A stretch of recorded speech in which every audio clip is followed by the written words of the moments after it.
겠나 자갈치 아지매가 여러분의 민원을 기다립니다. 답답하고 억울하고 바꾸고 싶은 게 있으면 언제든지 제보 주이소. 부산 도심을 관통하는 경부선 철로 때문에 수십 년 동안 시민들이 고통을 받고 있습니다. 열차가 지나갈 때마다 엄청난 소음이 울려 퍼지고요. 경부선이 부산 중간에 떡하니 자리 잡고 있다 보니 요 주변 개발하는데도 어렵지요. 수십 년 동안 고통을 준 요 경부선을 해결하기 위해서는 지하 사업을 해야 된다고 지금까지 많이 논의가 되어 왔는데 요 사업이 한국판 뉴딜 사업으로 선정될 가능성이 제기되고 있습니다. K-뉴딜 사업에 꼭 선정이 되면 좋겠는데 K-뉴딜 사업위원회에서는 경부선 지하화에 대해 어떤 논의가 이루어지고 있는지 이야기 한번 나눠봅시다. 예, 민주당 K-뉴딜위원회 총괄본부장이죠. 이광재 의원 전화 연결돼 있습니다. 의원님 나와 계시죠? 네. 예, 안녕하십니까. 그 부산의 한국형 뉴딜 사업 경부선 지하화가 포함될 예정이라고 들었습니다. 정말 부산의 수건 사업인데 네. 그 포함 가능성에 대해서 어느 정도로 보고 계시는지요?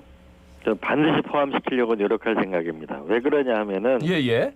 그 하나는 이 우리가 옛날 노래말에 기찻길 옆 오막살이라는 말이 있잖아요. 네. 예. 이 기찻길 옆 사시는 분들이 너무 고통스럽게 사셨기에 이 문제를 하나를 해결해야 된다. 그다음에 두 번째로 우리가 연남동 같은 걸 지하로 해놓으니까 주변의 쾌적성이 너무 높아지잖아요. 그렇죠. 네. 그리고 또 하나는 우리가 그 가야에 있는 정비창을 옮긴다든지 지하화하게 되면 정비창은 23만 평, 그다음 지하화하게 되면 땅이 14만 평이 생기면 부산이 이게 소뚜껑 부자로 땅이 별로 부족하잖아요. 예. 새로운 땅을 가지고 새로운 경제 엔진을 만들 수가 있다. 그래서 그린 뉴딜 차원에서 그다음에 부산의 미래 발전을 위해서 확실하게 좀 추진해보고 싶습니다. 네, 아니 이 방송 들으시는 우리 청취자분들께서 어이구 저래 좋은데 뭐 진작 좀 해주지 이래 생각하실 것 같은데 네. 그런데 저 들어보니까 뭐 다른 나라 같은 경우에 이제 철도 지하했다가 뭐 파산한 일도 있었다 이런 뭐 걱정도 있던데 네. 어떻습니까? 근데 지금 이거는 결국은 국가 예산을 가지고 우리가 집중적으로 지원하니까 파산할 일이 없고요. 예. 그 제가 노무현 대통령 보좌관을 했잖아요. 그래서 네. 삼복도로, 수정동, 뭐 단감동, 주례 사상 지역을 잘 아는데 예. 우리가 한번 생각해 보시면은 저기 예를 들어서 우리가 구포, 사상, 부산, 진역 이렇게 하게 되면은 일단 역세권 개발을 하게 되고 땅이 14만 평이 만들면 이걸 또 개발할 수 있죠, 그죠? 예. 네. 그다음에 우리가 서면에 롯데호텔을 조금 더 지나면 가야 정비창이 있잖아요. 네. 그렇죠. 이거 23만 평을 또 하게 되면 또 미래의 땅이 될 수 있는 거죠. 그죠? 그렇게 되면 우리가 과거 70년대, 80년대 부산 경제를 이끌었던 데가 결국은 사상이나 주례에 있었던 많은 우리가 국제상사나 뭐 신발 공장이나 이런 데 있었잖아요. 예. 이제 여기가 새로운 저는 경제의 가능성으로 충분히 이루어질 수 있다. 그리고 이거는 국가의 예산으로 하는 거기 때문에 우리가 파산하거나 이런 일이 있을 수는 없고 오히려 더 훨씬 더 삶의 쾌적성은 높아지고 예. 미래 산업의 기지를 만들 수 있다고 생각합니다. 네. 근데 정말 좋은 말씀을 많이 해주셔가지고요. 저도 100% 그렇게 되면 참 좋겠는데 이게 저 한두 푼 들어가는 것도 아니고 다른 지역과의 어떤 편차도 좀 줄여야 될 것 같고 그런 면에서 네. 이제 조율하는 능력을 좀 본부장님이 가지셔야 될 것 같은데 그 뭐 어느 정도 가능성이 타진되고 또 저는 이렇게 뭐 봅니다. 시기를 어느 정도로 이 보시는지. 서울 같은 경우는 예. GTX를 뭐 몇 조 원짜리를 깔잖아요. 예. 부산이 제2의 도시 아니에요? 네. 난 충분한 권리를 갖고 있고 사업적 타당성도 있다고 생각합니다. 예. 그리고 물론 부산 말고도 다른 지역도 저 하나 이제 우리가 결국은 대한민국은 고루 잘 살아야 되니까 예. 우리가 제2도시 말고도 다른 곳도 살펴보고 있습니다. 합리적으로 결정을 할 거지만은 우리가 뉴딜 위원장의 이낙연 대표님, 그다음 정세균 총재님, 그다음 예. 우리가 부산이 고향인 우리 문재인 대통령까지 정말 적극적으로 해서 이 새로운 성과를 이번에는 좀 끝을 냈으면 좋겠습니다. 네. 저 부산 시민들 입장에서야 거듭 말씀드리지만 뭐 이게 수건 사업이다 할 정도로 지금까지 청사진은 많이 나왔었거든요. 지하에 대해서는. 당연하죠. 그래서 뭐 근데 지금까지 뭐 시원하게 뭐가 되는 게 없어가지고 아유 저 말만 저래 하는 거 아닌가 사실은 그런 생각을 아마 많이들 하실 겁니다. 저도 답답합니다. 예. 아무래도 부산시당 의원들도 참여가 활발할 것 같은데 어떻습니까? 예. 아무래도 그 박재호 의원, 전재수 의원, 최의원 의원 저는 같이 노무현 대통령실에 청와대에 같이 있었었거든요. 예. 또는 전재수 의원 같은 경우에는 또 상황실에 같이 근무했었고 예. 저희가 계속 좀 의논을 하는데 부산이 이 제2의 도시인데 이러다간 인천에 뺏긴다. 이게 좀 근본적인 좀 전환점이 필요하다라고 해서 하나는 우리가 이 경부선 지하화하는 문제, 예, 예. 그다음에 이제 우리 문현동에 벤처 컨벤션을 만드는 문제, 더 나아가서 이 새로운 공항까지 한번 우리가 뭉쳐가지고 한번 부산의 새로운 미래를 한번 열어보자. 그래서 자주 만나고 있어요. 예, 예. 근데 저는 당장 내년 이제 부산시장 재보궐선거도 있고 그 다음에 이제 대선인데 네. 뭐 민주당 쪽에서는 이낙연 당대표는 정말 뭐 굉장히 앞서가는 대선 주자 중에 한 명이고 후보 중에 한 명이고 그래서 이걸 또 이제 정치적으로 또 이용할 네. 가능성도 굉장히 농후해 보여서 네.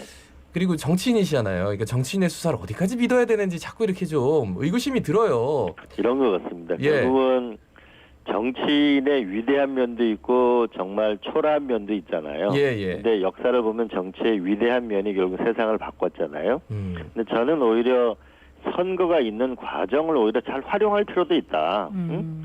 여야 모두가 부산을 너무 사랑하게 하자. 예, 예. 전 그런 절정 강원도 도지사 될 때도 아니 여야 모두가 강원도를 사랑하게 하자. 저는 부산이 제2도시인데 여야 모두를 사랑하게 만들자. 왜? 이 문제를 해결하란 말이죠. 네, 그렇게 해서 그리고 더 많이 사랑하는 사람한테 우리가 표를 주는 게 저는 좋은 거 아닌가 부산으로 봐서도. 예, 그리고 예. 오히려 내년 부산시장 선거를 오히려 좋은 기회를 봐서 이번 기회에 우리가 수건사업 문제를 해결하는 것도 전 나쁘지 않다.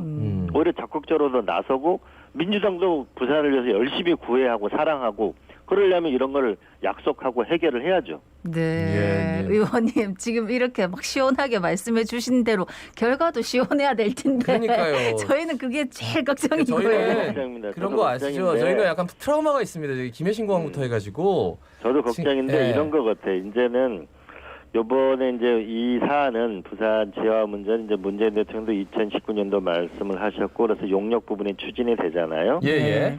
그다음에 요번에 그저께에 화요일 날 이제 부산시 권한대행이 또 문재인 대통령 또 요거를 핵심적인 사업으로 건의를 드렸거든요. 예, 예. 근데 끝나자마자 저희가 당에 돌아와서 정책위원회하고 뉴딜은 회의를 했습니다.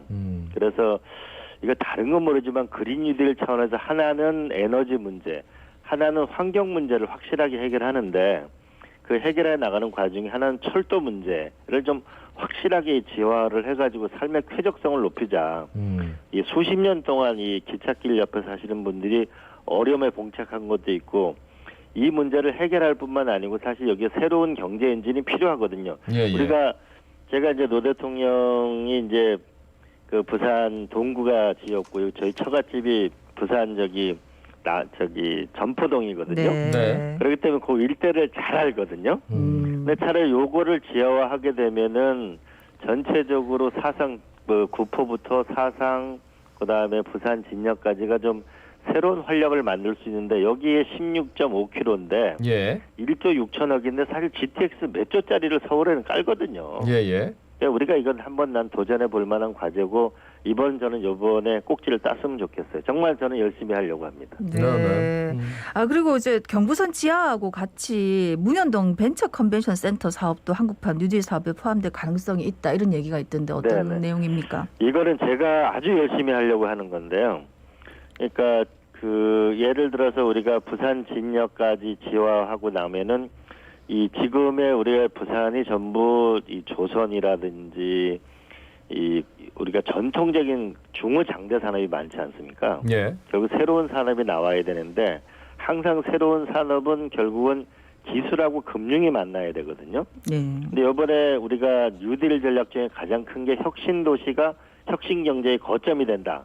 근데 문현동에 있는 금융 단지 중에는 대한민국의 모든 벤처를 하려면 반드시 거쳐가야 될 관문이 있는데 바로 기술신보가 있는 거죠. 예, 예. 네. 그래서 저는 금융기관에 이 돈을 모아서 벤처 컨벤션, 쉽게 얘기하면 월화수목금 우리는 이런 사업으로 가지고 우리는 사업을 하겠다고 발표를 하게 되면 거기를 기술 투자를 해주는 거죠. 예, 예. 이게 프랑스 같은 경우에는 외국인이라고 하더라도 아이디어만 좋고 프랑스에서 창업하게 되면은 약 1억 원 정도를 투자해 줍니다.